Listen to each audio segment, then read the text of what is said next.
Dalam nama Bapa dan Putra dan Roh Kudus. Amin. Allah yang Maha Kuasa dan Kekal, Engkau mengatur segala yang ada di langit dan di bumi.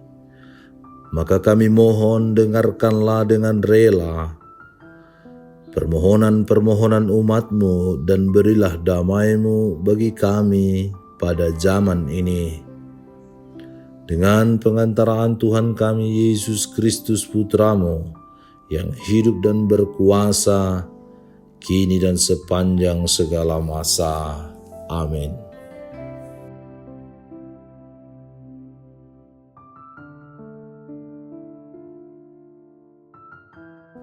Tuhan bersamamu dan bersama rohmu. Inilah Injil suci menurut Markus. Dimuliakanlah Tuhan.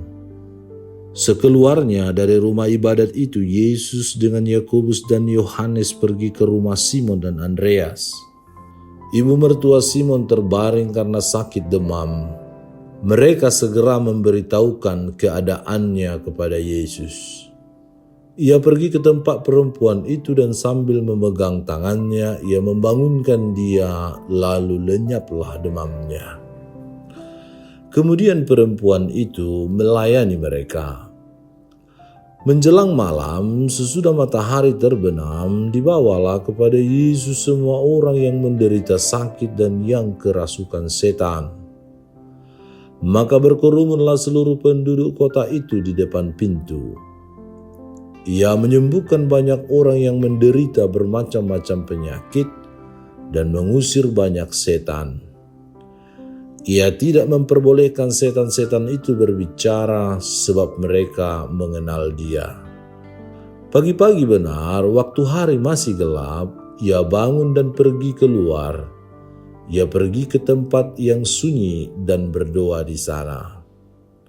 Tetapi Simon dan kawan-kawannya menyusul dia. Waktu menemukan dia, mereka berkata, "Semua orang mencari Engkau." Jawabnya, "Marilah kita pergi ke tempat lain, ke kota-kota yang berdekatan, supaya di sana juga aku memberitakan Injil, karena untuk itu aku telah datang." Lalu pergilah ia ke seluruh Galilea dan memberitakan Injil dalam rumah-rumah ibadat mereka dan mengusir setan-setan. Demikianlah sabda Tuhan. Terpujilah Kristus. Saudara-saudari yang terkasih, bacaan Injil hari ini menceritakan kisah penyembuhan yang dialami ibu mertua Petrus.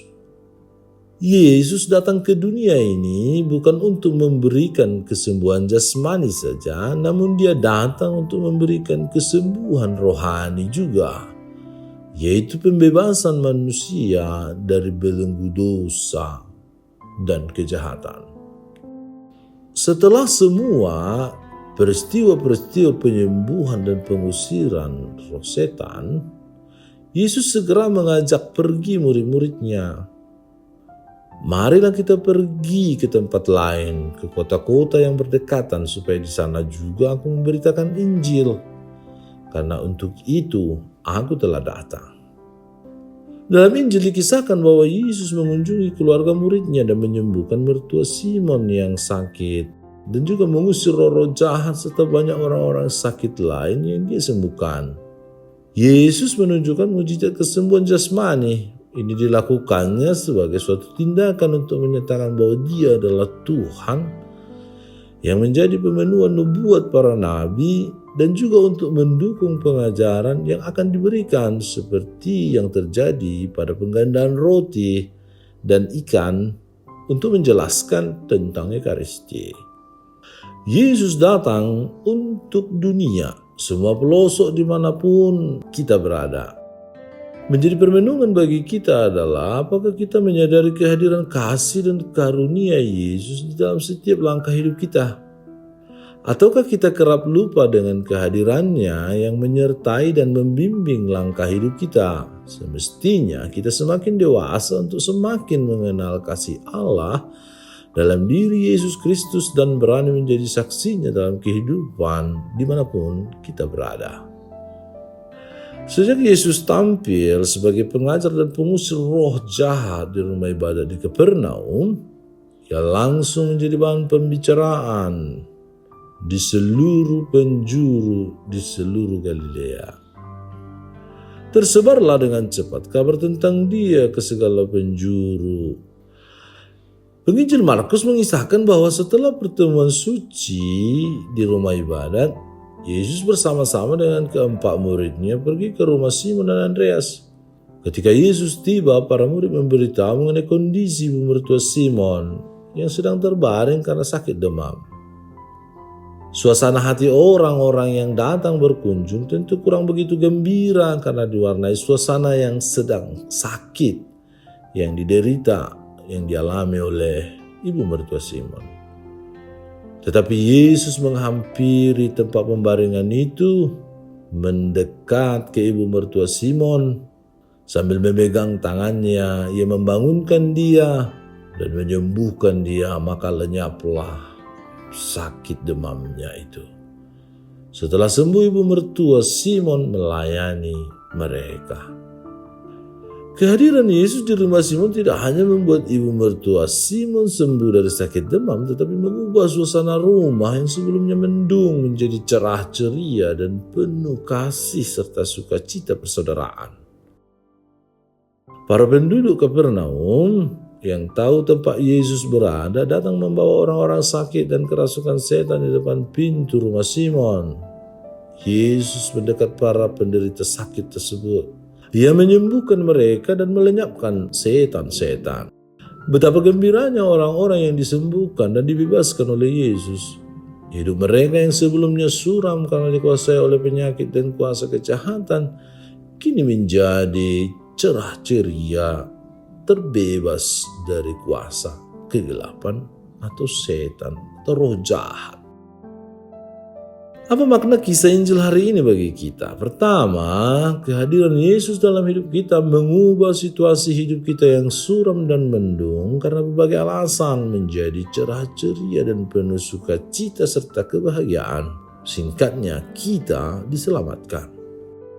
Maka yang dituntut dari kita adalah membiarkan diri dijumpai, didatangi oleh Yesus sendiri. Kendati pun Yesus selalu dan setia datang menjumpai kita. Tergantung respon kita terhadap kedatangan Yesus itu. Setiap orang yang menerima Yesus akan menikmati kabar baik yang diwartakannya dan mengalami tindakan kasih penyembuhannya, kasih penyelamatannya. Sebagai pengikut Yesus, kita mesti memberitahu kondisi hidup sesama kita, masyarakat, keluarga kita, dan situasi dunia kita melalui doa-doa yang kita sampaikan dengan tulus dan rendah hati, dengan penuh iman dan kepercayaan serta kesetiaan dan kontinuitas kepada Yesus, sehingga Yesus mengubahnya menjadi sesuatu yang membawa kebahagiaan dan sukacita. Tidak hanya itu, tetapi kita juga harus membawa sesama yang menderita dan terganggu hidupnya kepada Yesus agar mereka disembuhkan dan dibebaskan oleh Yesus dari berbagai ikatan yang menyengsarakan mereka. Kedua, relasi dengan Allah dalam doa menjadi ketentuan utama yang memampukan kita untuk membedakan mana kehendak Allah dan mana keinginan manusia. Relasi dengan Allah akan mendatangkan kebijaksanaan yang membuat kita mampu untuk melihat dan memilih kehendak Allah meski terasa sulit dan beresiko. Yang ketiga, mewartakan kabar baik dan menjadi saksi tindakan kasih Yesus merupakan misi utama setiap orang Kristiani. Sebagaimana orang-orang yang disembuhkan dan dibebaskan dari roh jahat akhirnya menjadi pewarta dan saksi-saksi Kristus. Saudara-saudari kita pun diajak untuk menjadi saksi-saksi kasih Allah setelah kita disembuhkan olehnya, setelah kita dibebaskan olehnya dari kuasa kejahatan, penderitaan, ketidakadilan, kemiskinan, dan kebodohan kita. untuk menjadi pewarta Injil, untuk menjadi garam dan terang bagi sesama, bagi dunia ini. Keempat, kita disembuhkan, maka kita dipanggil untuk beraksi lewat tugas karya dan pelayanan kita. Kesembuhan mengajak kita untuk mengubah suasana hidup kita. Pembebasan dari berbagai kekuatan jahat tidak hanya bersifat personal, melainkan juga bersifat sosial. Kesembuhan itu harus diwartakan lewat pelayanan kita. Sebagaimana ibu mertua Simon yang langsung melayani tamu setelah disembuhkan oleh Yesus, ada rasa bersyukur dan berterima kasih kepada Allah lewat perbuatan baik kepada sesama. Demikian pula penyembuhan, pembebasan dan perubahan yang kita alami dimasukkan agar kita menjadi pelayan-pelayan yang rendah hati yang sama seperti Yesus yang mau melayani terlebih dahulu. Teladan bagi kita. Aku datang bukan untuk dilayani, melainkan untuk melayani. Menjadi pelayan yang mau memberikan dirinya sepenuhnya untuk sesamanya. Semoga kita senantiasa menyadari bahwa kita pun disembuhkan untuk melayani sesama. Tuhan Yesus yang Maha Baik, segala bentuk pekerjaan yang hendak kami lakukan, kami serahkan kepadamu sebab kami sadar akan keterbatasan dan kelemahan kami. Jagalah hati kami, mulut kami dan tangan kami. Semua jeripaya kami satukan ke dalam tangan-Mu demi kekudusan dan kemuliaan nama-Mu. Sebab Engkaulah Tuhan dan pengantara kami yang hidup dan berkuasa kini dan sepanjang segala masa. Amin. Tuhan bersamamu dan bersama rohmu. Semoga saudara sekalian dilindungi, dibimbing dan diberkati oleh Allah yang Maha Kuasa, Bapa dan Putra dan Roh Kudus. Amin.